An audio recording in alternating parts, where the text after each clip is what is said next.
todos os nossos participantes neste nosso fórum Mobilidade Empresarial. Bom dia também a todos os que se juntaram e se ainda se estão a juntar a nós remotamente para assistir a esta nossa sessão. O nosso tema hoje é um tema importante porque nos toca a todos, de certeza, e tem a ver com a parte da mobilidade, precisamente, a parte desta nova realidade, uma realidade em transformação.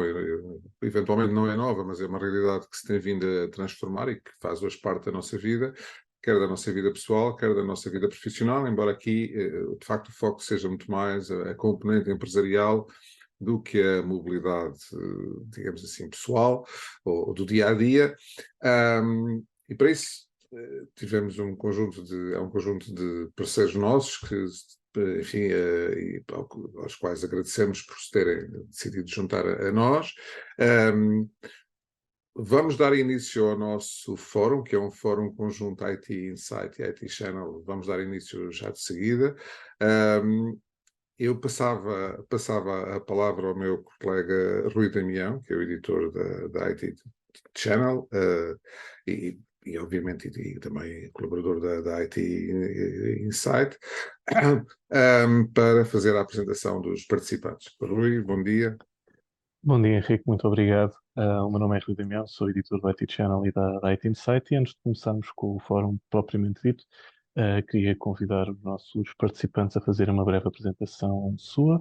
Eu vou seguir a ordem alfabética do nome dos nossos participantes e, assim sendo, vou começar pelo António Correia da WatchGuard. António? Olá, bom dia. Eu sou diretor comercial para a WatchGuard em Portugal, uma empresa de cibersegurança, dedica-se há coisa de 26 anos, salvo erro, exatamente a esta área, e pronto, espero poder contribuir para a conversa. Obrigado, António. Luís Lança, da Logicalis. Olá, bom dia, obrigado pelo convite.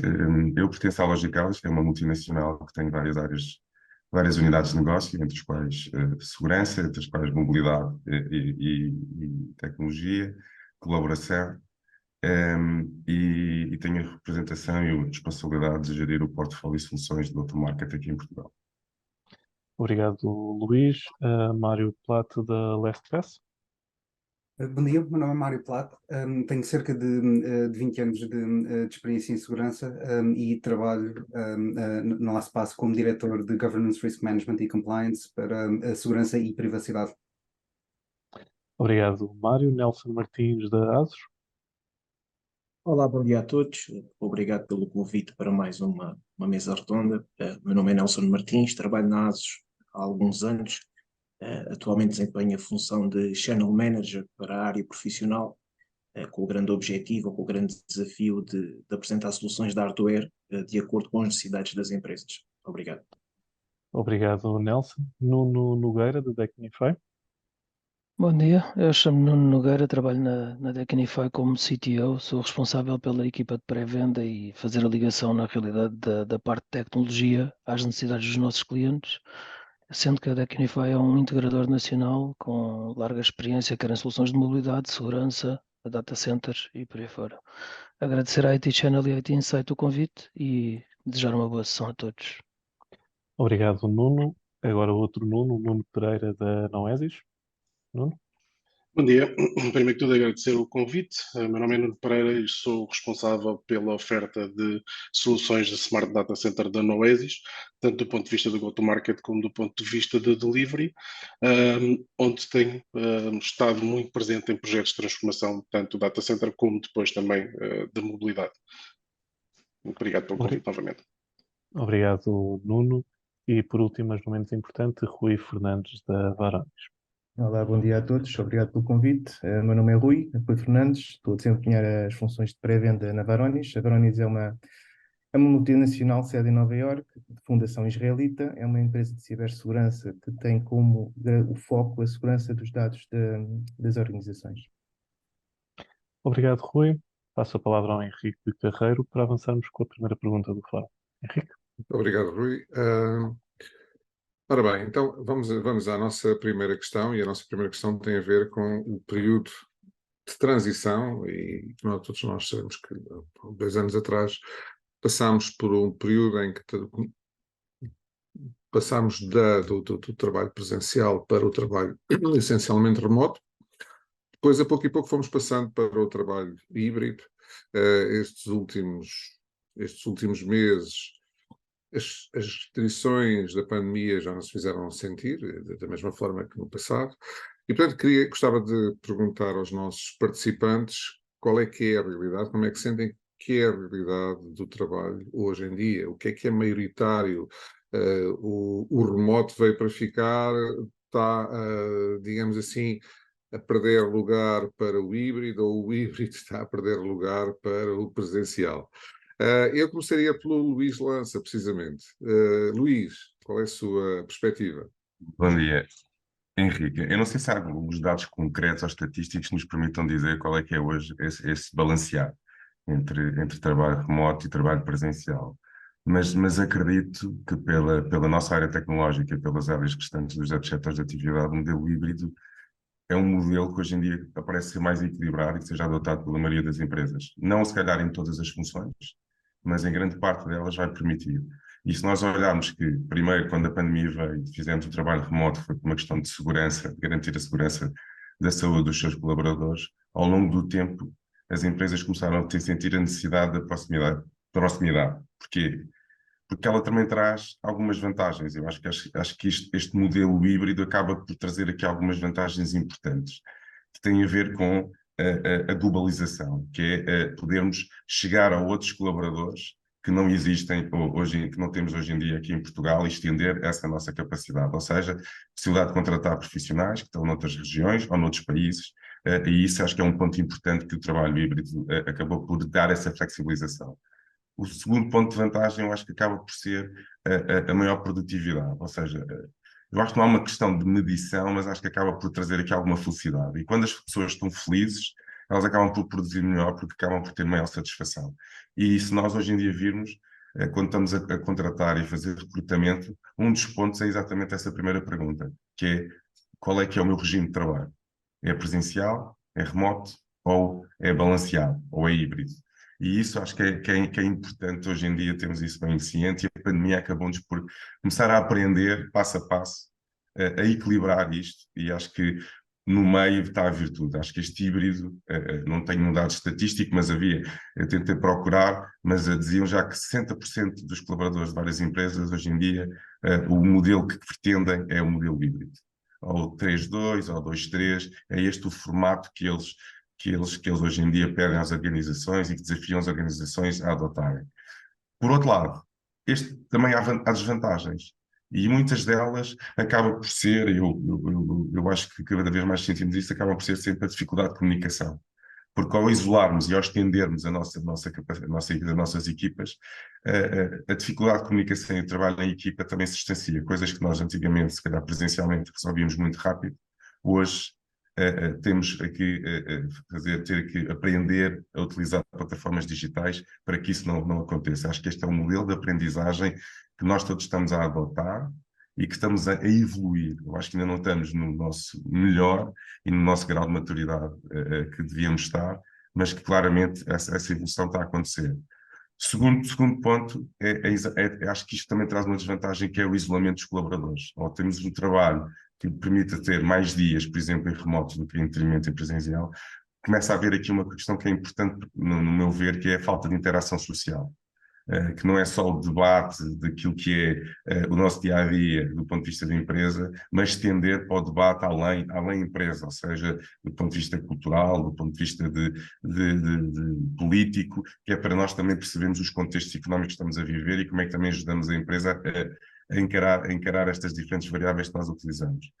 E às vezes, muitas vezes, acontece quando nós vamos para um trabalho completamente remoto, às vezes é a dificuldade de separação em termos do trabalho e do tempo pessoal. Por isso, acho que isso, trazendo este modelo híbrido, como se diz, o work-life balance melhora, porque conseguimos gerir melhor o nosso dia-a-dia, de forma a conseguir atingir aquilo que é a produtividade. Segundo ponto, Henrique, acho que Hoje a evolução tecnológica e a dependência que nós tivemos de uma boa ligação de internet, acho que acabou por melhorar significativamente e permite-nos dar mobilidade. Nós associamos muito o modelo híbrido a sede da empresa, mas hoje, quando nós falamos de mobilidade, é permitir-nos estarmos em qualquer lugar e poder dar resposta a esses lugares. E isso tem a ver muito com qual é que é a ligação que eu tenho, a forma segura como eu vou ligar, como é que eu vou proteger os meus dados e como é que eu sensibilizo as minhas pessoas.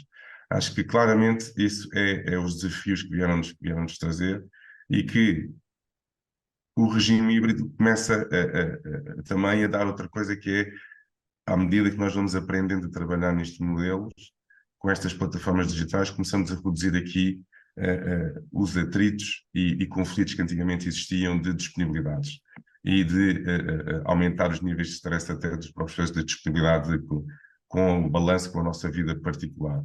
Acho claramente isso são dos pontos mais importantes que eu vejo hoje em dia e que a adoção destas ferramentas que nós fomos forçados na pandemia a utilizar, como plataformas de e-learning, ou plataformas de colaboração, ou plataformas de gestão de software, de gestão de projetos, ou plataformas de videoconferência, vieram-nos ajudar a melhorar mais essa produtividade e eficiência e permitir que os colaboradores possam trabalhar remotamente, independentemente de onde estejam. Obrigado, Luís, por esta súmula interessante. Eu pedia a opinião do António Correia, da WatchGuard, precisamente sobre este tema, qual é que é a realidade atual. A resposta do Luís acaba por ser bastante completa e eu estou totalmente de acordo. De facto, acho que no meio está a virtude e é de facto um desafio para as empresas conseguirem criar o contexto mais produtivo, digamos assim, mas que seja capaz de equilibrar tanto a flexibilidade no trabalho, mas também aquilo que eu julgo cada vez mais vai ser aqui um problema, que é as pessoas estarem habituadas a trabalhar a partir de casa e de facto aquela falta de contacto, aquela falta de para comentar o que se passou no fim de semana, no limite. Portanto, há efetivamente essa falta e mesmo em termos de produtividade também o ouvir o telefonema do outro, aquele comentário junto da máquina de café. Acho que há aqui de facto muita coisa que se perde e nem tudo são rosas.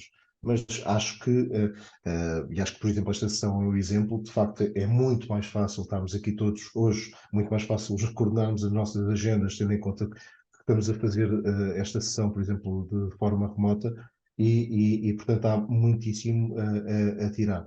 Mas lá está, aquilo que vejo, aquilo que constato é sem dúvida nenhuma cada vez mais uma questão híbrida, ou seja, o 2.3, o 3.2, sem dúvida nenhuma, e acho que é aí que vamos ficar.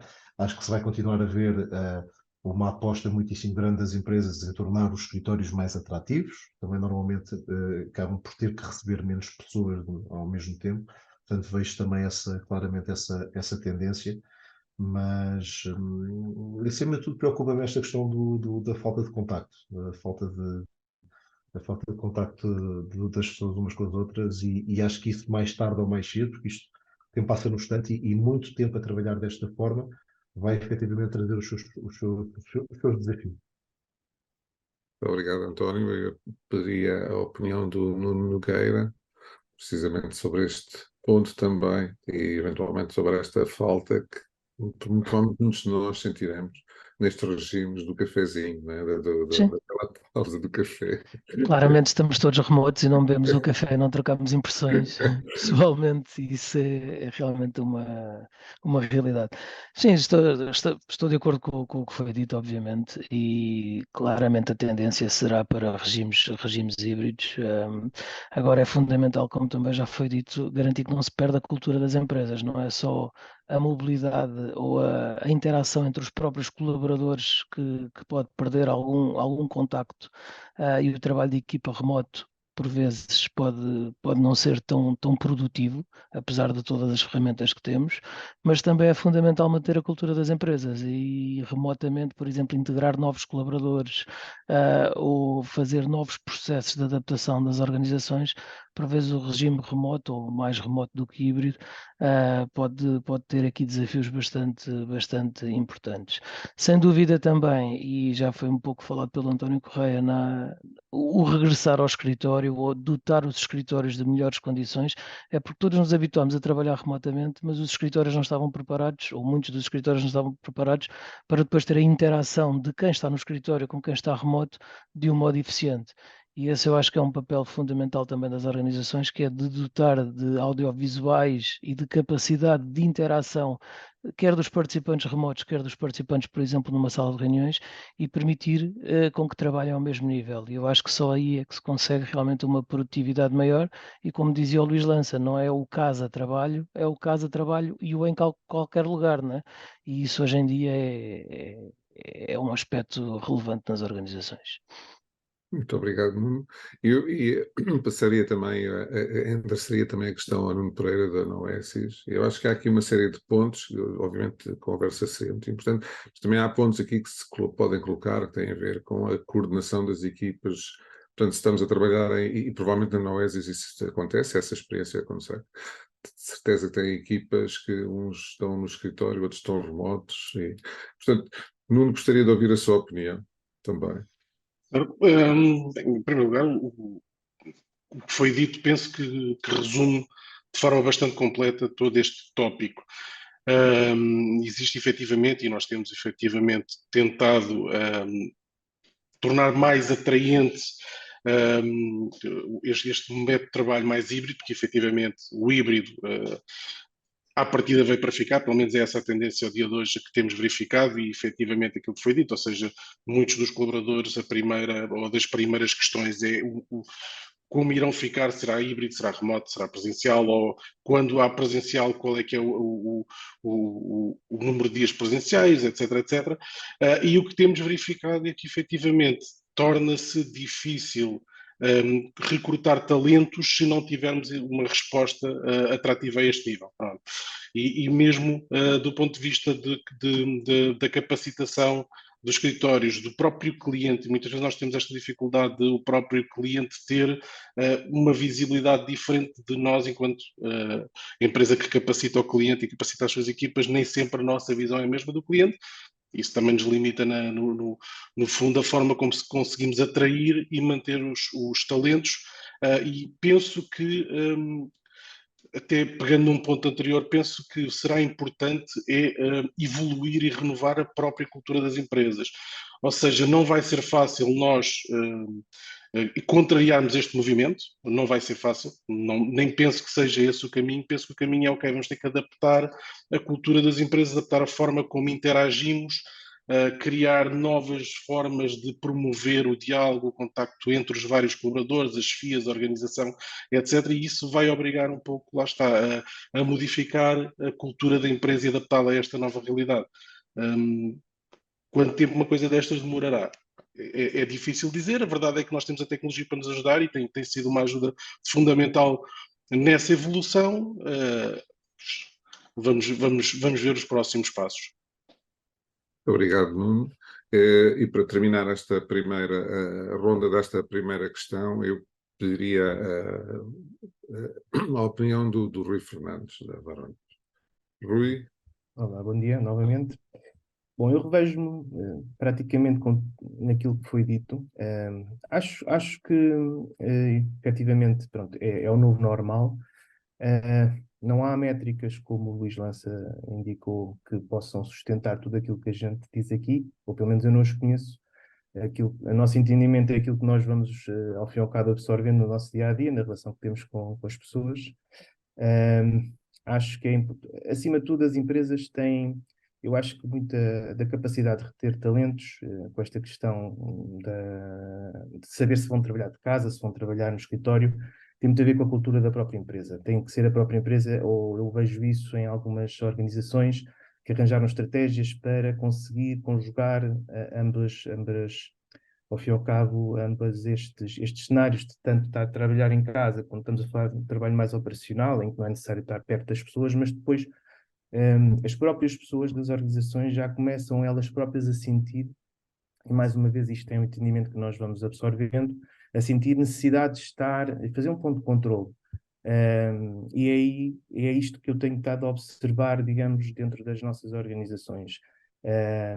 Ou seja, mediante a maturidade que as empresas têm de evoluir nos seus processos de relação com as pessoas, as próprias pessoas estão a corresponder e elas próprias, por sua iniciativa, pedem de facto que exista também um pouco um equilíbrio. Portanto, estar em casa é ótimo, sim, mediante determinadas funções, mais uma vez, como o Luís disse, há algumas funções que infelizmente é impossível, mas elas sentem essa necessidade. Sentem necessidade não só para pessoas que já estão há algum tempo, para continuar a ter aquela cultura de empresa, porque a gente aprende uns com os outros.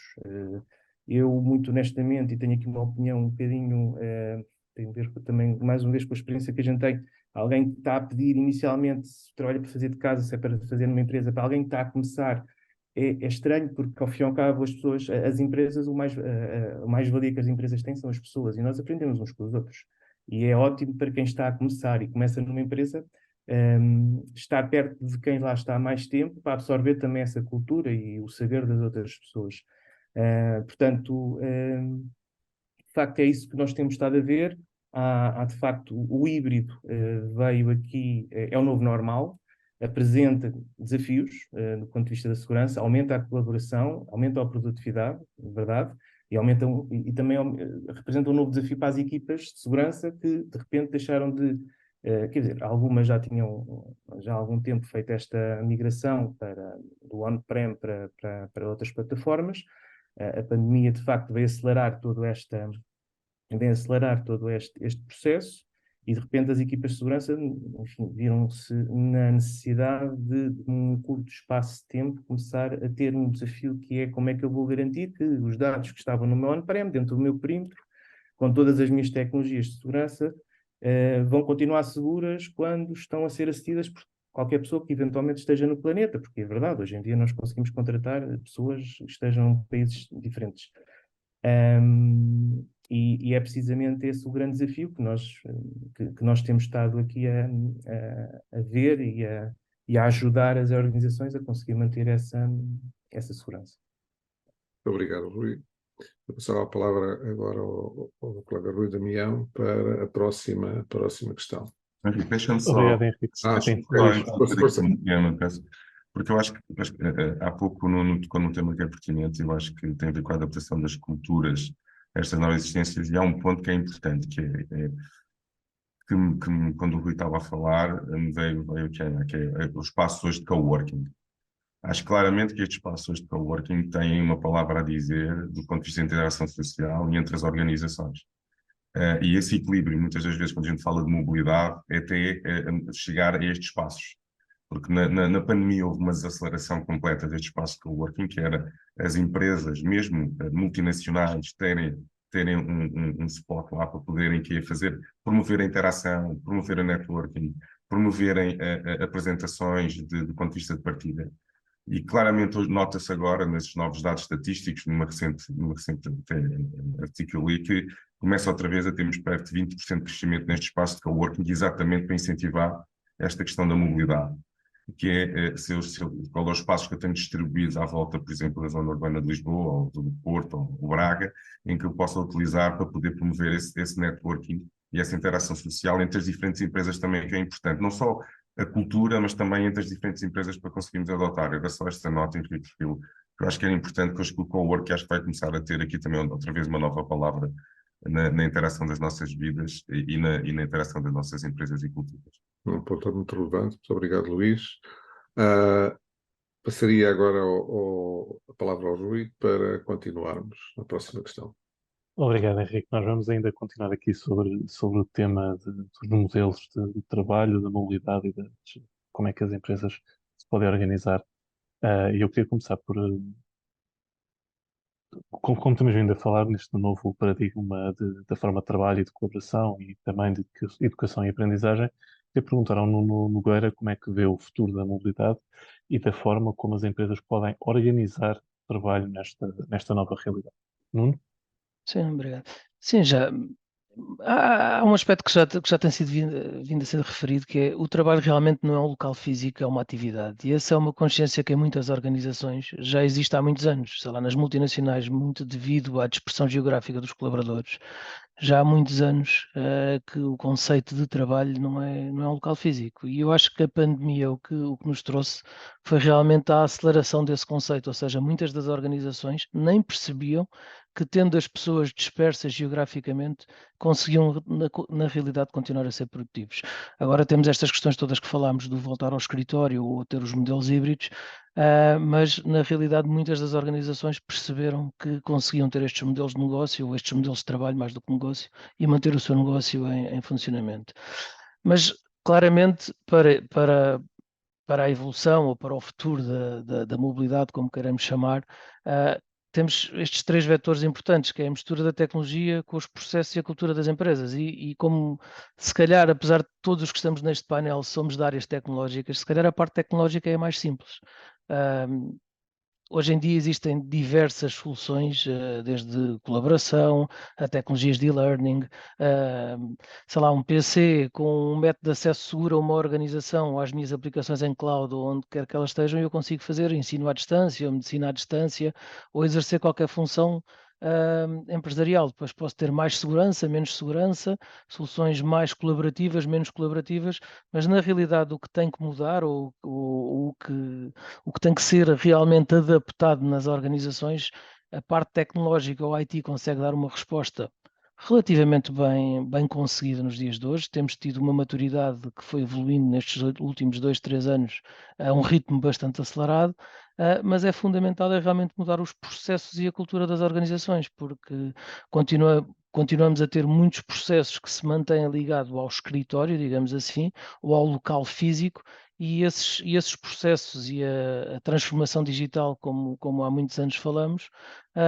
tem que ser cada vez mais uma realidade e uma maturidade e um evoluir constante das organizações para garantir a colaboração e a produtividade dos seus colaboradores, independentemente do local físico. Eu acho que esse vai ser o papel fundamental de futuro, não tanto tecnológico, porque a tecnologia existe, mas mais a adaptação dos processos, da interação entre os próprios colaboradores e a organização.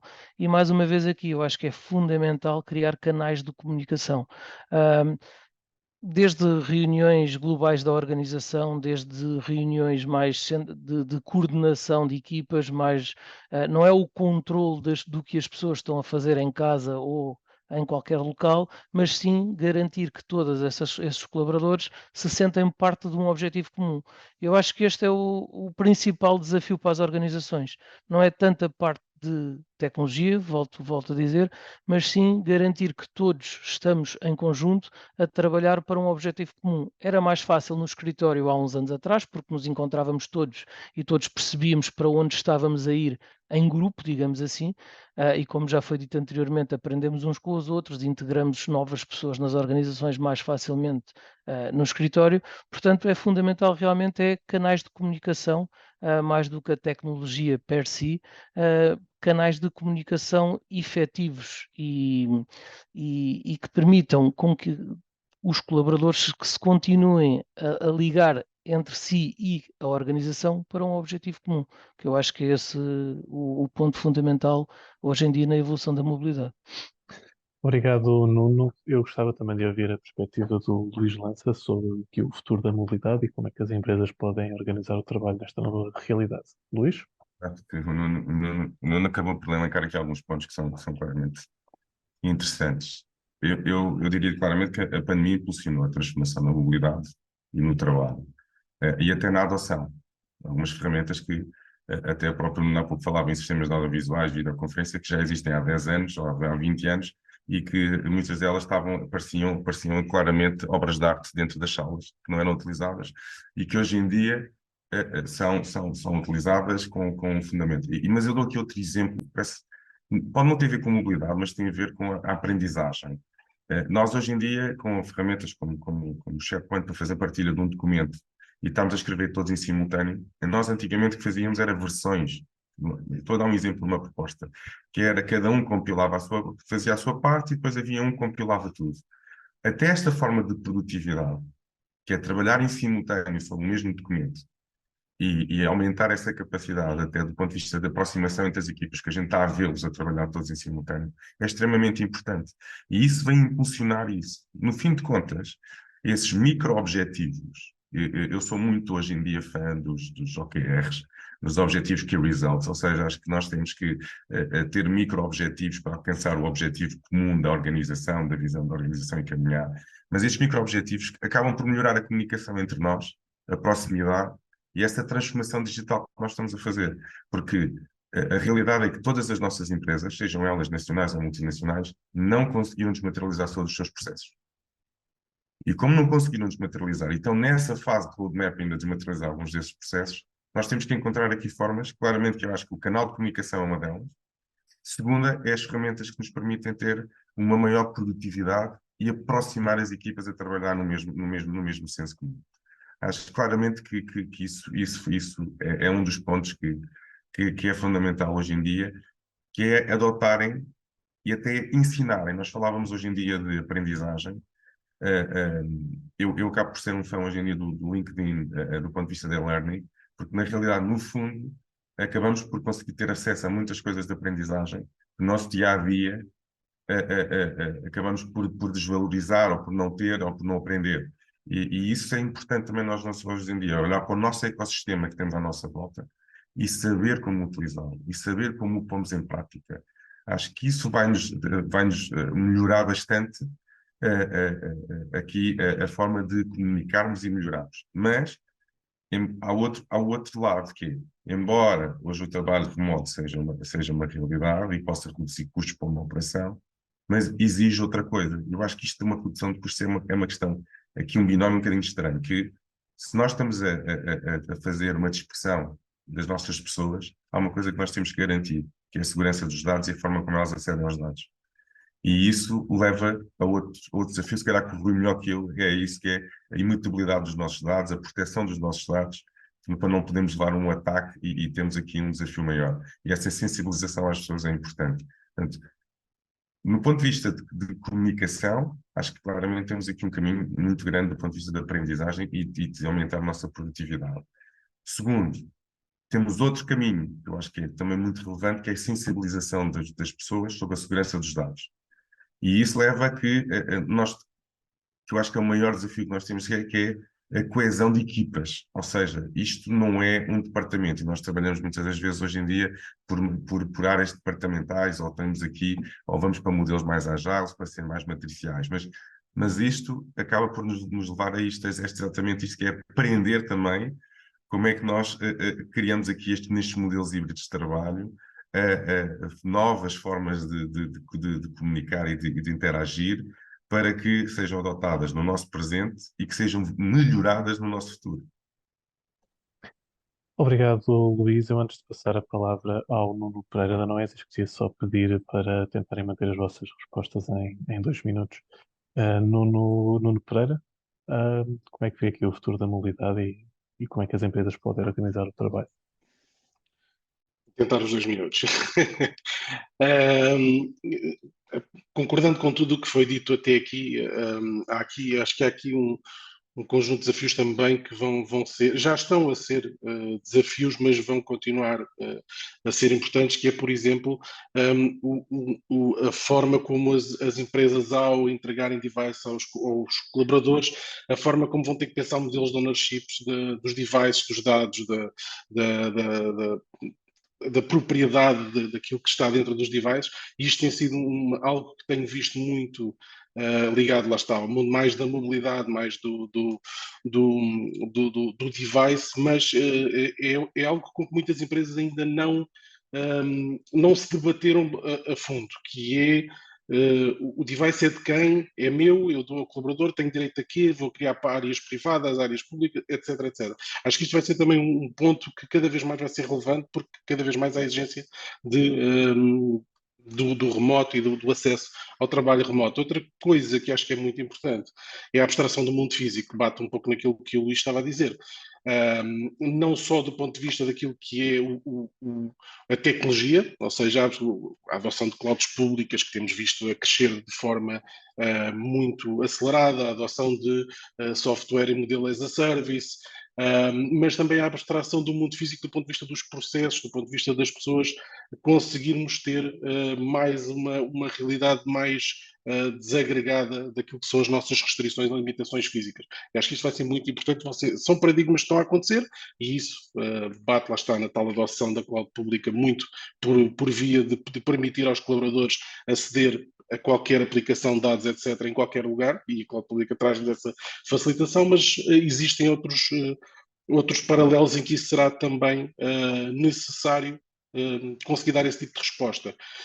Por outro lado, também um tema que eu acho que é muito relevante com a mobilidade tem a ver com nós hoje em dia vemos os recursos a darem mais importância à vida pessoal relativamente à vida profissional. Isto é algo que eu penso que a cultura portuguesa era um pouco ao contrário. Tínhamos muito foco na vida profissional e muitas vezes em detrimento da vida pessoal, e hoje em dia vemos os recursos a conseguirem balancear melhor estes dois mundos, coisa que nós já víamos em alguns países no estrangeiro, inclusive havia muito a ideia de dizer, pá, não, em Espanha eles têm mais atenção a isto e equilibram melhor, e etc. E hoje em dia, em Portugal, começamos a ver os recursos a darem tanta importância ou mais importância até que à vida pessoal versus a vida profissional, e eu acho que isso vai trazer mais produtividade porque acaba por trazer também, por ser mais saudável para o recurso em si.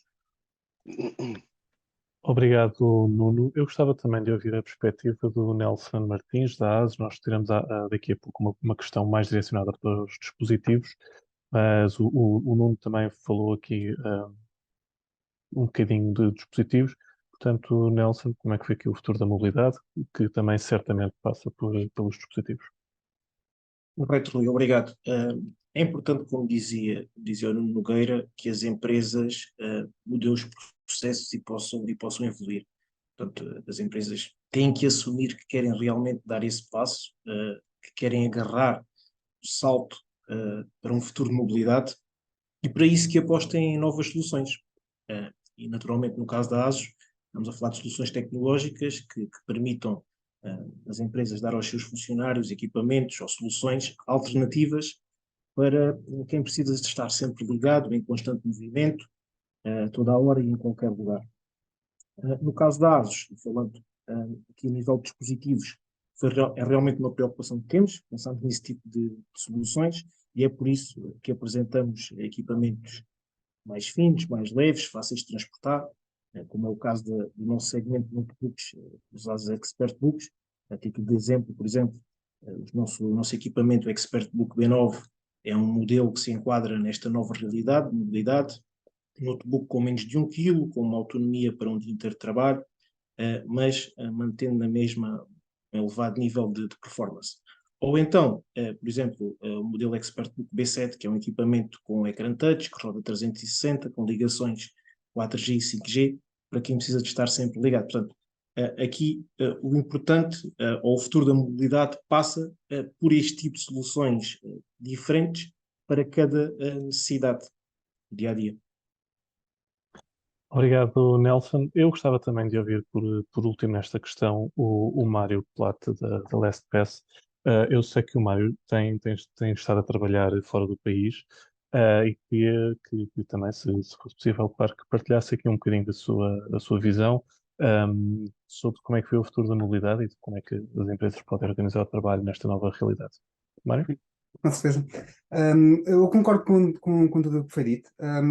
Acho que há alguns detalhes que eu diria, não nada de novo, mas alguns detalhes no que já foi dito. Eu acho que, em termos de a pressão que eu vejo bastante nas empresas, é a maneira como gerir trabalho de forma assíncrona. Porque é muito fácil a parte da tecnologia e ter toda a gente ligada na mesma Zoom call, se caso disso, ao mesmo tempo, mas a maneira quando se começa a abrir as portas da mobilidade, passamos a ter que potencialmente trabalhar com colaboradores que estão dispersos pelo mundo. Por exemplo, em termos de LastPass, nós temos gente na Austrália, temos o nosso grande hub de engenharia na Hungria, temos gente no UK, onde eu estou baseado, temos Guatemala, temos Estados Unidos, temos coisas acontecem a qualquer momento do dia. E focar a parte dos processos da empresa para que o trabalho possa ser feito de forma assíncrona o mais possível, pronto, tem de ser tem de ser um foco da gestão e leadership. E também o que já foi dito, mas a parte de engagement social dentro das organizações e como é que vamos fazer com que as pessoas não tenham que ter um tema muito específico para falar sobre elas, para realmente poder continuar a trabalhar na cultura e tudo isso.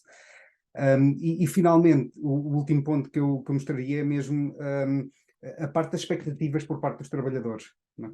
Porque há 5 anos atrás não haveria tanta expectativa que os colaboradores pudessem, estando no seu telefone ou estando num laptop, de ter o mesmo tipo de experiência a aceder a dados empresariais ou a ferramentas empresariais, mas hoje em dia já existe. E ter a possibilidade e o foco em fornecer soluções que deem esse tipo de experiência, não só em nível da experiência do colaborador, mas também do ponto de vista de segurança, a aplicação uniforme de políticas através do multiple devices e etc. Esses são pontos e que acho que ainda a indústria em si ainda tem que fazer muito para chegar aí. Obrigado, Mário. Eu passava a palavra ao Henrique para avançarmos com a terceira pergunta. Henrique?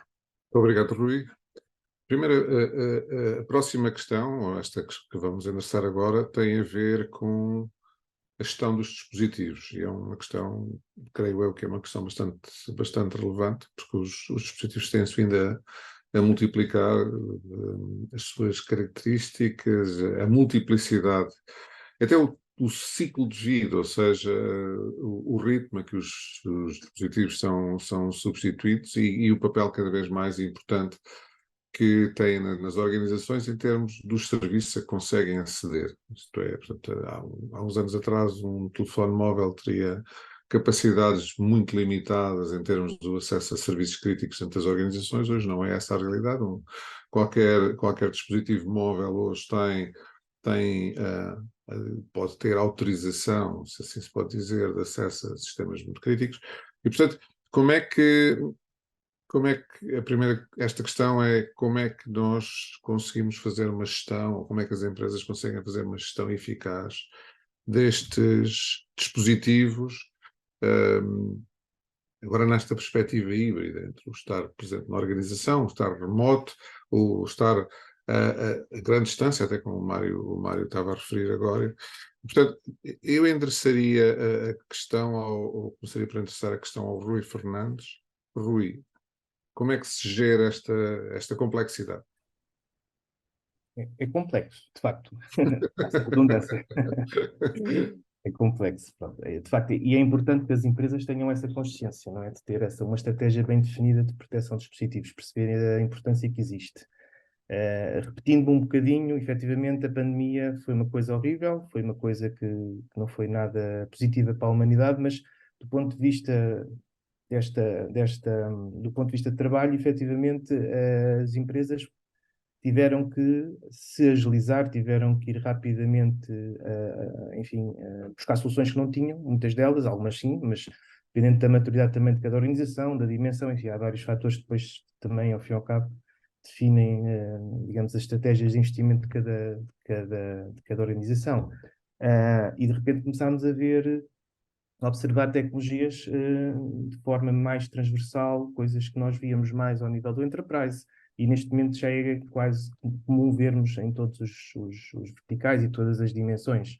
A gestão dos endpoints, a segurança de acesso aos dispositivos, um programa de gestão de vulnerabilidades, auditorias regulares aos próprios dispositivos, enfim, sistemas de detecção de ameaças mais avançados. Portanto, efetivamente, isso começou-se a observar, começaram este tipo de competências a começarem a surgir mais no nível, mais uma coisa que as equipas de segurança tiveram que ir buscar.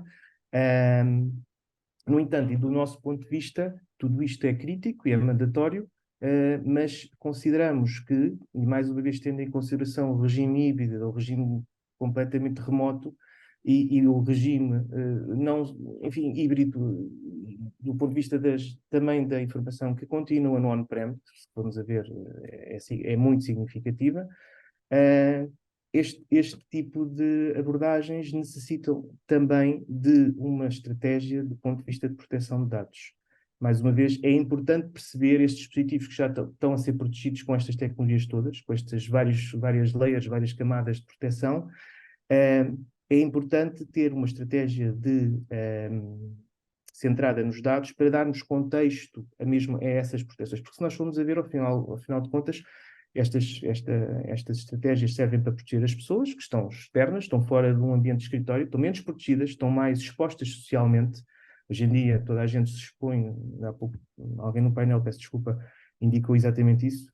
Nós expomos demasiado a nossa vida, é muito fácil perceber onde é que determinada pessoa trabalha, que tipo de função desempenha, e com base nessa informação é muito ágil de produzir uma ameaça que vá atingir. Portanto, as pessoas estão muito mais expostas no regime híbrido, estão mais expostas ao risco, e por isso é que é importante nós percebermos o que é que se está a passar nos dados, porque esses dispositivos na prática vão estar a ceder àquilo que a companhia está a fazer. Portanto, é a produção de dados, é saber que dados é que estão a ser produzidos, de que forma é que estão a ser partilhados, quem é que lhes está a ceder, que tipo de comportamentos estão a existir. Às vezes nós observamos por vezes enfim, digamos, nos nossos projetos, determinados comportamentos que as pessoas tomam sem o saber, estão a colocar a empresa em risco, completamente de forma inocente. Por outro lado, há também, enfim, episódios onde isso não é tão inocente, existem efetivamente as chamadas as ameaças internas, que é uma realidade, e por isso é que nós, consideramos que é muito importante nós conseguimos dar esta visibilidade às organizações para elas perceberem onde é que está o risco e poderem adequar todas as outras camadas de segurança e conseguirem manter o risco sempre o menor possível. Por outro lado, também é importante, e consideramos que existam sistemas que consigam perceber o que é que está a acontecer aos dados em tempo real. No caso de se identificar um episódio de uma exfiltração de dados ou um dano, digamos, do próprio dado, um esquema de ataque de ransomware, existam capacidade de conseguir parar esse ataque através da análise do comportamento. Portanto, ou seja, na prática nós conseguimos perceber efetivamente de que forma é que a informação está a ser acedida e agir conforme. E dessa forma vamos mantendo sempre o risco o menor possível e garantimos que este tipo de eventos se conseguem reduzir de forma efetiva. Obrigado, Rui. Eu endereçava a questão também ao Mário Platt. Como é que se garante a integridade aplicacional, como é que se garante esta integridade dos dados, como é que se garante a usabilidade agora com este novo cenário? Como o Rui estava a mencionar, os desafios são reais, não é? E existe não só a parte de garantir acesso seguro, por exemplo, quem tenha soluções on-prem, etc. Normalmente soluções nesse sentido, como VPNs e outras, são as que são normalmente utilizadas. Mas também a maior parte das empresas hoje em dia também tem uma exposição muito grande a software as a service e tudo mais. Eu penso que uma das partes importantes também a salientar é como é que se faz a gestão de identidades. Questões como o single sign-on, etc., que é muito fácil empresas quando não têm uma aproximação robusta e políticas robustas a ter a certeza que tudo está integrado, é muito fácil stakeholders gerirem acesso próprio a plataformas, IT não ter qualquer tipo de visibilidade e ser muito difícil depois trazer tudo isso junto da maneira como se gera joiners, movers, leavers e esse tipo de processos dentro das organizações. Depois tem a parte de gestão da IT, que também acho que é relevante também noutros sentidos, é a questão de plataforma. que também é muito fácil ir ao mercado e arranjar soluções ponto a ponto para cada um dos challenges da organização, mas depois isso põe também um burden muito grande a nível das equipas de IT, a ter de eventualmente gerir 20, 30 soluções diferentes para cada uma das necessidades muito pequenas da organização. Que depois torna-se também tudo mais difícil a nível de patching, a nível de gestão, a nível de visibilidade, etc. Finalmente, a parte da usabilidade e aplicação uniforme de políticas através das plataformas. Quando temos soluções diferentes para partes diferentes da nossa infraestrutura, dos métodos de acesso dos nossos utilizadores, pronto, torna-se também bastante mais difícil para as equipas de segurança perceberem qual é que é o estado da nação a nível de acesso, como é que está a nível de updates e ter certeza que continuamos a ter visibilidade, como o Rui estava a dizer, em tempo real, perceber o que é que está a acontecer para que possamos responder de forma efetiva. Muito obrigado, Mário. Eu passava a palavra também ao Luís Lança, precisamente sobre este tema. Luís? Eu acho que o Rui e o Mário correlacionaram bem todos os eventos que vivemos aqui à volta da segurança. Mas há uma realidade que eu acho que é fundamental. Eu cada vez mais acho que temos que acreditar numa adoção de consciencialização. E essa consciencialização passa pelas pessoas, pelos nossos colaboradores. E num ponto de vista pessoal, primeiro, que é, se perder os meus dados, o que é que me acontece? Se eu tiver um impacto, de um ponto de vista data leak dos meus dados, o que é que pode acontecer?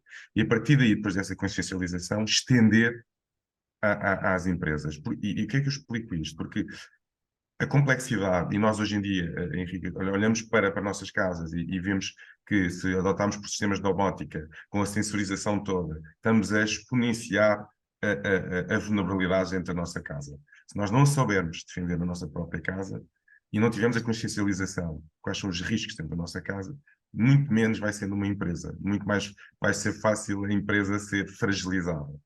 E porquê? Porque a densidade e a multiplicidade de equipamentos é muito maior. Portanto, acho que aqui, primeiro, é uma consciencialização sobre a cibersegurança nestas pessoas, desde o ponto de vista pessoal e estendê-lo à empresa. A seguir, acho que é importante, claramente, como já disseram, hoje em dia, ter ferramentas, como ferramentas de XDR, que fazem combinação entre o endpoint e a rede e correlacionar para podermos saber fazer isto. Componentes como Multi-Factor Authentication para podermos dificultar o acesso a outras pessoas que não são da organização. E, por fim, eu acho que o maior desafio que nós estamos a viver hoje em dia é, exatamente como disse há pouco, a aceleração de tantos dispositivos que nós temos, como é que nós respondemos à componente de vulnerabilidades. E olhando para isto, tem a ver com ou o end of life dos equipamentos, ou então aos patches que nós temos que atuar constantemente e que têm que estar correlacionados dentro do ecossistema de integração. Porque nós somos tecnológicos, nós não vendemos só tecnologia, também consumimos tecnologia. E também temos arquiteturas dentro de casa, e essas arquiteturas estão combinadas. E que por muitas das vezes estes patches têm impacto dentro dessas nossas arquiteturas e que nós temos que ter essa consciencialização. Acho que hoje em dia esse desafio, nós não conseguimos garantir uma resposta plena a esse desafio, mas que acho que temos que ter um bom plano de execução para conseguir ir superando alguns destes desafios que vão sendo aqui feitos. Como, por exemplo, também, há pouco o Rui falava sobre isso, como a própria realização dos próprios backups regulares de dados. Não sejam só do ponto de vista da empresa, mas sejam do ponto de vista também pessoais, do que é que nós temos nos nossos laptops. Acho que é importante os colaboradores terem essa consciencialização e nós conseguimos explicar que hoje em dia já não é só proteger uma base com as antigas firewalls e software de antivírus em todos os dispositivos que vamos proteger a nossa organização, mas que hoje em dia a complexidade está muito mais estendida pela multiplicidade de devices que temos à nossa volta. Obrigado, Luís. Eu gostava de ouvir a opinião do Nuno Nogueira sobre este ponto. Mais uma vez, voltando aqui ao tema da complexidade, eu recordo que há uns anos, nas empresas tínhamos um PC fixo, depois passamos a ter um portátil, alguns temos 2 portáteis da empresa dependendo das funções, há mais do que um sistema operativo, depois temos mais um smartphone, em alguns casos esse smartphone tem N aplicações, naturalmente, portanto a complexidade é o nome desta situação. Nuno.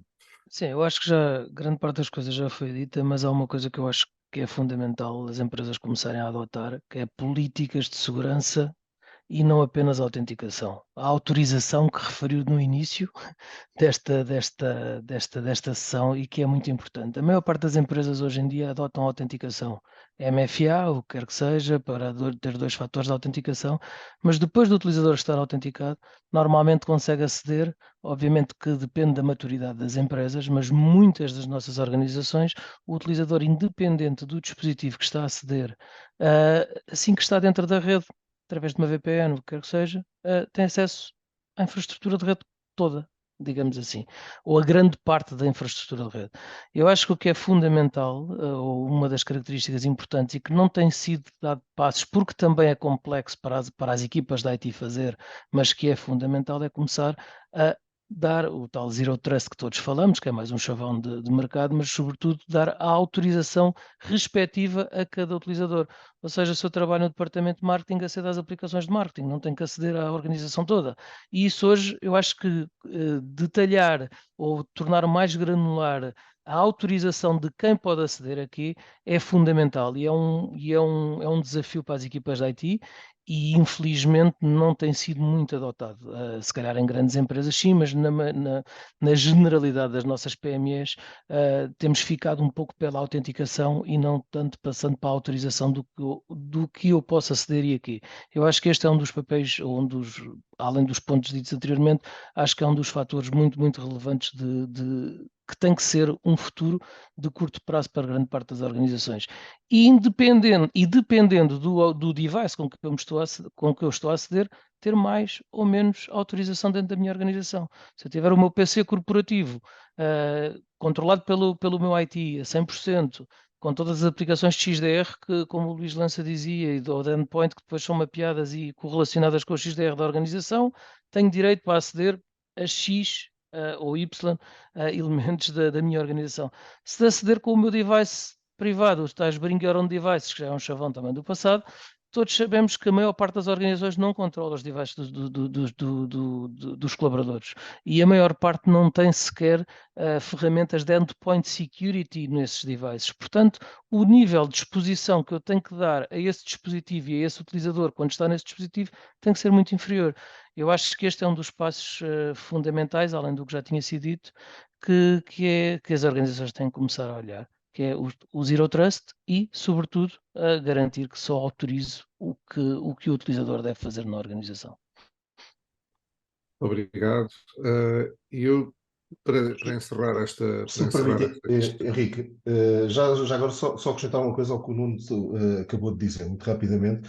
Acho que é de facto por aí, e muitas vezes não obriga ao investimento, a mais investimentos, a mais tecnologia. Ou seja, muitas vezes tem mais a ver com utilizar da forma mais capaz, digamos assim, de implementar de uma política com aquilo que já temos em casa, ou seja, com as soluções e com as tecnologias e com a segurança que já temos internamente e, de facto, controlar esses acessos, segmentar essas redes, portanto, tem mais a ver com, se calhar, essa sensibilização e implementação de uma política do que, efetivamente, com a aquisição de tecnologia. Só queria acrescentar aqui este ponto. Obrigado, António. Eu ia encerrar esta questão passando a palavra ao Nuno Pereira. Nuno. Não havendo muito mais a acrescentar àquilo que já foi dito, mas sim, penso que efetivamente passa ou seja, complementando um pouco aquilo que o Nuno Nogueira disse, penso é que as ferramentas de gestão de identidade, existem ferramentas de gestão de identidade mais modernas, viradas tanto para aquilo que é o utilizador interno, mas também para aquilo que é o nosso consumidor, o consumidor do nosso negócio. E esse tipo de ferramentas interessa não só a autenticação, mas também o próprio acesso. Eu penso é que a tendência também será a introdução de novas tecnologias dentro deste tipo de ferramentas que nos vão permitir, por exemplo, introduzir a segurança baseada em contexto, que eu estou no país tal, a segurança é desta forma, ou estou na rede tal, a segurança será daquela forma. Isto, por exemplo, a inteligência artificial é algo que eu penso que irá fazer parte deste tipo de soluções para a interpretação do acesso e com essa interpretação também trazer todo um conjunto de ações automatizadas, proativas, e penso que a gestão de entidades e gestão de acessos, ou seja, tudo num só, é extremamente importante, de acordo com, conforme também dizia o Nuno, o tal Zero Trust, todas estas tecnologias são importantes, mas acima de tudo penso que vão também ter uma evolução muito grande nos próximos anos. Não só pelo investimento que as organizações estão a fazer na segurança, mas pela introdução e pela evolução brutal que se tem visto na inteligência artificial, que nos vai trazer todo um conjunto de mecanismos que também nos vão ajudar à gestão destes acessos dos dispositivos, a gestão, as plataformas também mais modernas de gestão de dispositivos também trazem a agregação dos dispositivos, ou seja, uma gestão centralizada, que é algo que já vemos em várias plataformas de gestão de dispositivos que nos permitem, lá está, adotar políticas homogéneas, ou pelo menos o mais homogéneas possíveis, dentro de vários sistemas operativos, vários modelos de equipamentos, etc, etc. Portanto, penso que as plataformas evoluíram e ainda continuarão a evoluir para facilitar e para centralizar, tornar mais homogéneo e mais simples às equipas da IT responderem aos desafios desta expansão brutal de dispositivos e de crescimento de dispositivos heterogéneos. Muito obrigado, Nuno. E para a próxima questão passaria agora a palavra ao Rui Damião. Rui. Obrigado, Henrique. Nós vamos continuar um pouco em linha com esta última questão. Vamos falar de segurança, que obviamente continua a ser um ponto importante. Além disso, temos aqui algumas empresas mais dedicadas a este tema.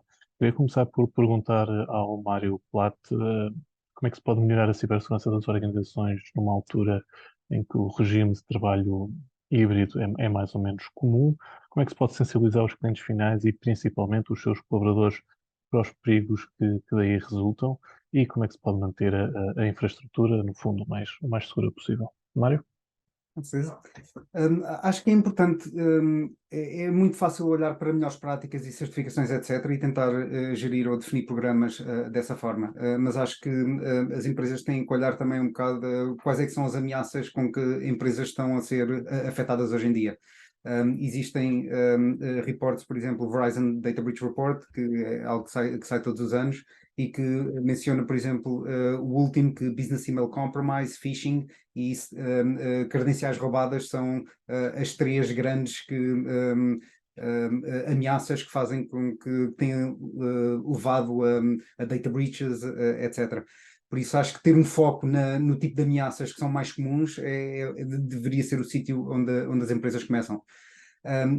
Aqui no UK, por exemplo, nós temos a NCSC, o National Cyber Security Center, que tem guidance e até sistemas de certificação como Cyber Essentials, que são muito direcionados particularmente para PMEs, que claro que empresas muito enterprise, com milhares de colaboradores, têm que ter uma aproximação diferente com uma PME que tem normalmente recursos muito mais limitados. Mas o problema número um, acho que não é um problema que afeta a segurança, mas não é um problema de segurança, que é a parte de asset management, não é? Se as equipas da IT não tiverem uma aproximação robusta a como estão a gerir os assets e quais são os assets que elas têm, fazer a segurança deles vai se tornar muito mais difícil, não é? Mas a regra geral, começar com os conceitos de firewall, tanto a nível de host como a nível de on-prem ou cloud, que se use, configurações seguras, ter políticas para fazer patching e updates de forma regular, toda a parte de user access control e também a parte de malware protection. São os 5 objetivos, por exemplo, do sistema de certificação que eu mencionei, Cyber Essentials, e acho que é um ótimo sítio para PMEs em particular, para começarem a desenvolver as suas estratégias de segurança. A nível das infraestruturas, dependendo do tamanho da organização, isso é algo que também tem se tornado mais difícil, porque todas as nossas empresas têm demasiados assets, a regra geral, temos muita coisa, não é? A regra geral. Ter uma aproximação a algo que outro chavão começou a ser utilizado um bocado mais nos últimos anos, que de Attack Surface Management, focar naqueles tipos de assets que estão mais expostos, etc., ou mesmo nas populações de utilizadores internos, que estão mais expostas a risco, como executivos, como administradores que têm acesso às chaves para pronto, toda a parte mais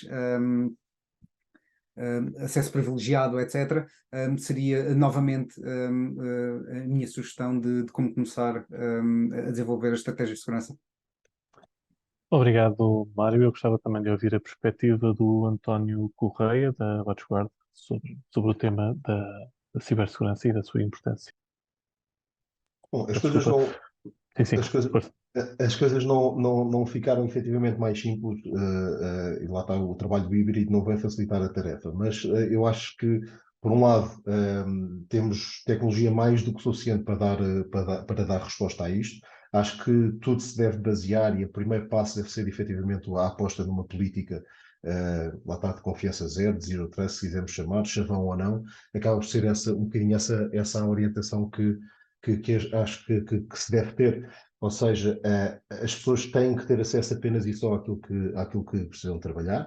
Acho que a questão do perímetro e a questão do on-prem, ainda que lá está, neste momento estamos a trabalhar a partir de todo o local, todos os locais, acho que não perde importância, porque naturalmente que existem sempre assets mais importantes, temos que proteger, garantir acessos seguros, tudo isso, mas de facto se calhar ganha preponderância ou ganhou preponderância nos últimos anos a importância de proteger todos os assets que andam espalhados por aí, ou seja, em termos de endpoint security, as soluções de EDR, cada vez mais o XDR a correlacionar tanto a autenticação como com o perímetro.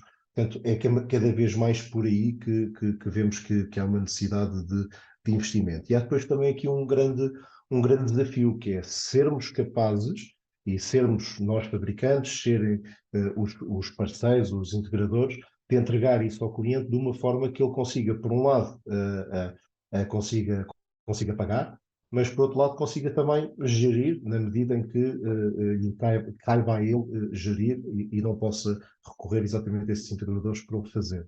Acho, só acrescentar também, acho que cada vez mais, e vi há bocadinho uma notícia exatamente da IT Security, em que diz que 54% dos ataques bem-sucedidos, analisados pela CISA, tiveram por base a utilização de credenciais válidas.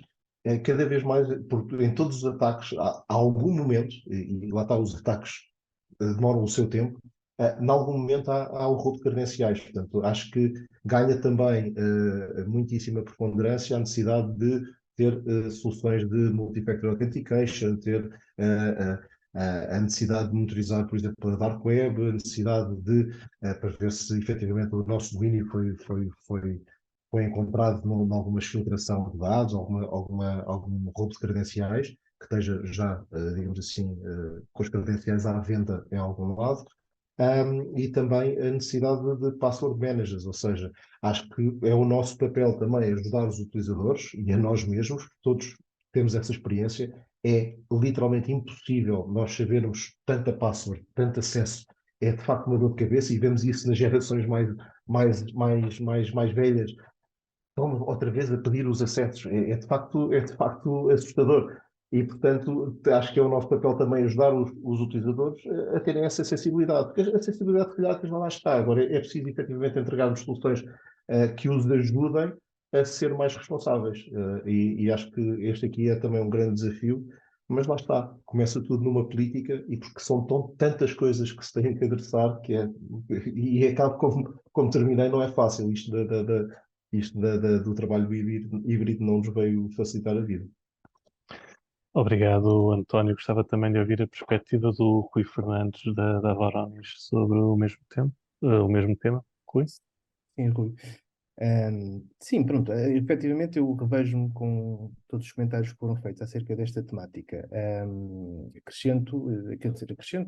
Enfim, penso que toda a gente tem a mesma opinião que a tecnologia é ótima, mas a segurança, ao fim e ao cabo, são processos. Nós somos capazes de ter uma empresa segura enfim, com menos tecnologia do que outra que tenha muita tecnologia, não tenha qualquer tipo de modelo de governo, não perceba, não tenha um programa de gestão de vulnerabilidades, não tenha um programa de gestão de identidades, enfim. Mas tudo isso deve obedecer a um determinado processos, não é? Portanto, enfim, isso continua a ser continua a ser o grande desafio. E a questão do híbrido e a questão das plataformas colaborativas, o 365, o Google Cloud, o Amazon, enfim, o Salesforce, hoje em dia a informação está espalhada por todo, porque uma série enfim, o cloud passou a ser, não é só uma ou duas plataformas, são imensas. É o Zoom que nós estamos aqui digamos, a falar, há informação a partilhar através do chat. É preciso ter certeza que só as pessoas que estão inscritas é que acedem aqui. Partilha-se informação, os dados estão espalhados por todo o lado. E informação essa que, por vezes, não deve estar acessível. Portanto, podemos ter dados que efetivamente são mais ou menos sensíveis. E isso é importante, efetivamente, as pessoas perceberem, perceberem efetivamente as empresas, perceberem onde é que esse risco está, e só com base nesse risco é que vão poder ser ágeis para, digamos, melhorar ou criar, inclusive, diria mais, processos novos de modelo de governo, o que é feito com dentro de um colaborador, a que é que ele tem acesso, que informação é que ele vai poder ter acesso, garantir que não há sobreexposição de permissões, não faz sentido alguém da área da manutenção ter acesso à área financeira e vice-versa, não faz sentido alguém partilhar informação classificada através de uma plataforma colaborativa, sem qualquer tipo de credencial, ou seja, termos visibilidade efetivamente sobre todas as atividades e termos visibilidade e dar contexto, mais uma vez repetindo-me, digamos, às várias outras plataformas que ajudam as organizações a ter segurança. Eu posso perceber a minha exposição se tiver, por exemplo, vamos imaginar, uma série de, e isso agora observa-se muito nas plataformas colaborativas, grupos, public groups, por exemplo, no 365, com centenas de pessoas que, por sua vez, podem convidar outras pessoas, que, por sua vez, vão herdar permissões que foram dadas inicialmente a eles e, eventualmente, pode estar ali a circular informação às quais elas não devem ter acesso. Portanto, só com estas métricas todas, só com esta telemetria que nós conseguimos depois ajudar a fornecer, perceber onde é que está o nosso risco, saber de onde esse risco está a chegar, ajustar, digamos, elaborar planos de remediação, porque não é fácil remediar uma exposição, não é fácil remediar uma série de utilizadores que existam num serviço diretório e que estão criados e que não têm atividade. Temos de ter a certeza que não vamos causar disrupção ao negócio, portanto, mas é essencial termos, de facto, um sistema que formas de irmos obter estas métricas através, criando os processos necessários para garantir depois que esse risco está sempre no nível baixo e irmos ajustando, digamos, os nossos processos internos, e isto, obviamente, numa ótica de melhoria continuada, portanto, é algo que nunca termina. Portanto, e só assim pensamos, e é o que vemos a acontecer, a adoção da tecnologia, mas muito bem fundamentada, depois de efetivamente percebermos que faz sentido dentro daquela realidade, que de facto existe um risco grande associado. Há pouco o Mário deu ali 2 ou 3 exemplos, que é um excelente ponto de partida, efetivamente, e basear digamos, os investimentos que estão a ser feitos com base efetivamente nesse risco que deve ser sendo aferido ao longo do tempo. Obrigado, Rui. O Luís lança em 2 minutos qual é que é a sua perspectiva aqui da cibersegurança no tema da mobilidade. Eu vou tentar resumir, só acrescentando aqui um ponto que eu acho que é importante. E há pouco o Mário estava a tocar nisto, que é na source of truth, ou seja, na fonte da verdade dos nossos assets. Acho que claramente este é um ponto.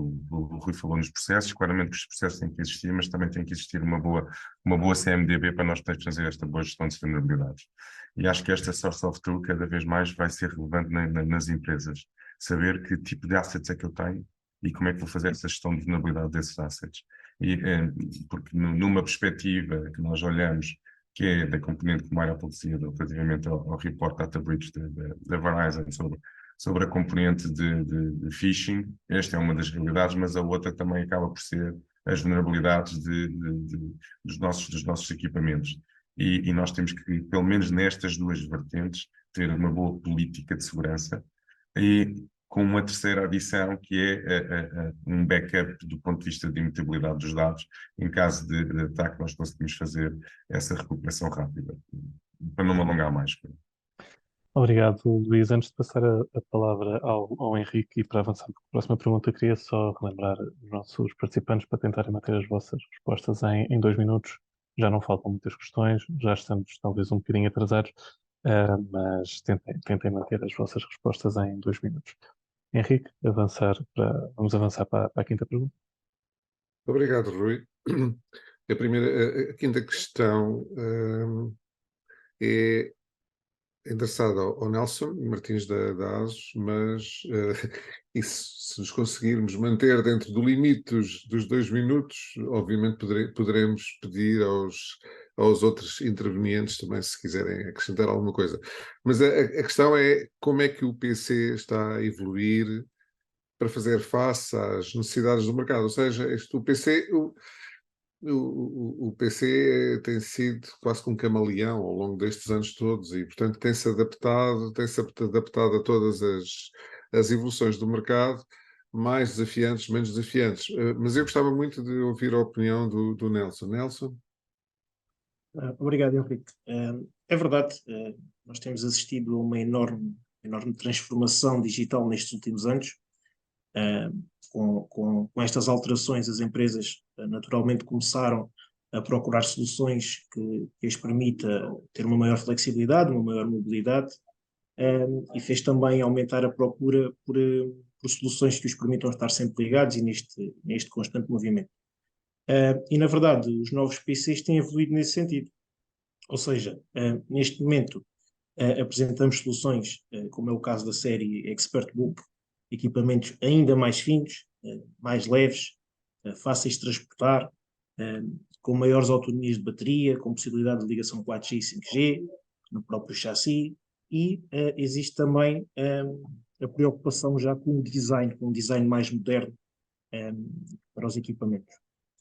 Quando se fala em mobilidade, no caso dos PCs, naturalmente estamos a falar de equipamentos mais compactos, mais pequenos, 13 polegadas, 14 polegadas, e quem procura este tipo de equipamentos acaba por sentir a necessidade, a falta do tradicional teclado numérico, ou porque querem ser mais produtivos, ou porque simplesmente estavam habituados ao teclado numérico do lado direito, e neste tipo de equipamentos mais de mobilidade acabam por perder essa funcionalidade.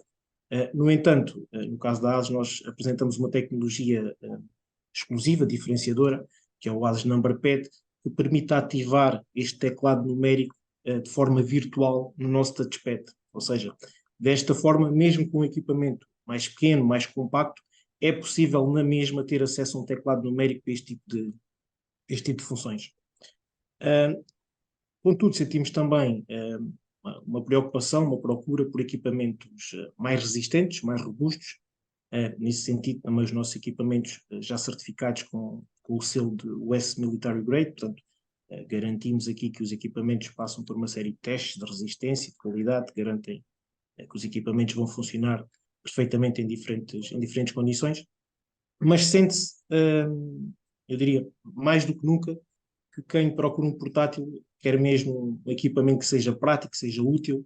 As pessoas não podem achar que o portátil é um equipamento chato de transportar de um lado para o outro, e daí estarmos preocupados realmente com o design, com apresentarmos equipamentos finos, leves e robustos, e ao mesmo tempo com um elevado compromisso ambiental. Isto para dizer o quê? Que acabamos por ficar muito satisfeitos por ver que a procura que tem existido vai muito de encontro aos nossos produtos e que os nossos produtos têm realmente agradado aos clientes. Isto também porque naturalmente estão dentro destas características. E achamos que esta vai continuar a ser a oportunidade e a solução para os negócios que vão surgir até o final deste ano, 2023. Muito obrigado, Nelson. Não sei se há mais alguém que queira intervir nesta questão, senão passaríamos à questão seguinte, que tem a ver com a adaptação dos orçamentos da IT, não é? Estes novos modelos de trabalho, com estes novos dispositivos, com estes novos desafios. E, portanto, eu começaria por endereçar a questão ao Nuno Pereira, precisamente sobre este aspecto, como é que os decisores da IT estão... E é uma altura importante, esta é uma altura, portanto, nós estamos em setembro, daqui a... Muitas das empresas já estão a pensar nos orçamentos do próximo ano. portanto, como é que estão a ver a alocação dos orçamentos, a distribuição dos orçamentos para endereçar estas novas realidades? Eu penso que, no fundo já endereçámos aqui as preocupações dos próprios decisores da IT e tentando manter a coisa simples e nos tais 2 minutos, penso que tem havido um investimento forte, lá está, como disse há pouco, na parte da adoção da cloud pública e das soluções em cloud pública para permitir o acesso de qualquer lado. Tem havido uma aposta muito grande na parte da automação e soluções de self-service, ou seja, permitir que os colaboradores sejam mais autónomos, que consigam eles próprios ter o máximo de autonomia e conseguir pedir as suas próprias aplicações, pedir os seus próprios serviços corporativos com o mínimo de intervenção possível. Portanto, tem havido aqui uma aposta muito grande na parte de automação e de soluções de self-service. Tem havido uma demanda de soluções de device as a service. Tenho tido cada vez mais este tipo de abordagem de criar modelos de negócio de aquisição de equipamentos flexíveis que permitam um scale out e um scale down de uma forma muito mais rápida do que se fazia há uns anos atrás. O investimento em segurança continua a ser muito, muito, muito relevante, tanto em soluções de PAM, soluções de gestão de identidades, quer seja de Customer IAM, Modern IAM, é algo que continua a acontecer muito, soluções de XDR, EDR, etc. Ou seja, penso que estes têm sido os pontos onde tenho visto mais prioridade no orçamento, apesar de depois haver um investimento tradicional em infraestruturas, etc., mas tem havido uma priorização neste tipo de investimentos. Muito obrigado, Nuno. Eu gostaria de ouvir a opinião do Nelson Martins também sobre este tema da alocação dos orçamentos e priorização dos orçamentos. Sim, quando se fala em orçamentos e investimentos, bem, o que me parece, pelo menos daquilo que nos tem chegado, é que os orçamentos parecem estar cada vez mais curtos ou cada vez mais apertados. Esta é a verdade. Mas compreendo que a principal preocupação das equipas da IT, como dizia o Nuno, é sem dúvida a segurança. E a forma como vão conseguir dar suporte remoto nesta nova realidade, ao mesmo tempo que conseguem também garantir máquinas com elevado desempenho, máquinas robustas. Nós temos sentido realmente uma preocupação com essas questões. E muitas das vezes parece-nos que existe uma preocupação maior realmente com as specs de segurança e as specs de desempenho versus a quantidade de equipamentos a adquirir. E, portanto, muitas das vezes a questão é no sentido de qual o máximo de unidades nos conseguem fornecer dentro deste budget, em vez de preço para determinadas quantidades. Okay? Portanto, realmente parece-me que existe essa preocupação que vai continuar a existir ao longo deste ano. Obrigado, Nelson. António, gostava de ouvir a opinião também do António Correia. António, qual é a sua perspectiva sobre este tema? Eu acho que os recursos continuam a ser escassos, ou seja, não há um orçamento, continua a não haver um orçamento para tudo aquilo que se devia fazer, mas isso acaba por ser naturalmente natural e é uma coisa com a qual se tem que lidar. Só tentando aqui acrescentar alguma coisa, aquilo que eu tenho visto mais mudar, digamos assim, na nossa área, na parte da cibersegurança, é de facto uma muito maior adoção e muito maior investimento, naturalmente, na parte da gestão das autenticações, na parte do multi-factor authentication. Portanto, vejo claramente mais sensibilidade por parte de tanto instituições públicas como privadas. Aquilo que se calhar há 2 anos atrás era só um nice to have, ok? Só em alguns sítios é que se via alguma receptividade para isso. Hoje, cada vez mais, é uma necessidade básica e vejo, de facto, essa sensibilidade por parte dos clientes. E isto, ligando aqui, naturalmente, porque vejo mais investimento, portanto, vejo mais alocação dos budgets das empresas a essa área. Muito obrigado a todos os nossos participantes e todos os que se juntaram a nós nesta sessão. Creio que se tocaram aqui muitos pontos importantes e relevantes numa área que é hoje prioritária diria, para a generalidade das empresas. Esta mesa redonda será publicada quer na IT Insight, quer na IT Channel. Na IT Insight portanto a parte relativamente à IT Insight poderão lê-la já no final desta semana, como o Jorge Bento referiu no início. Portanto, agradecemos a todos a disponibilidade, o interesse, a participação. Esperamos voltar a ver-vos numa próxima e breve oportunidade. Muito obrigado, um excelente resto de dia.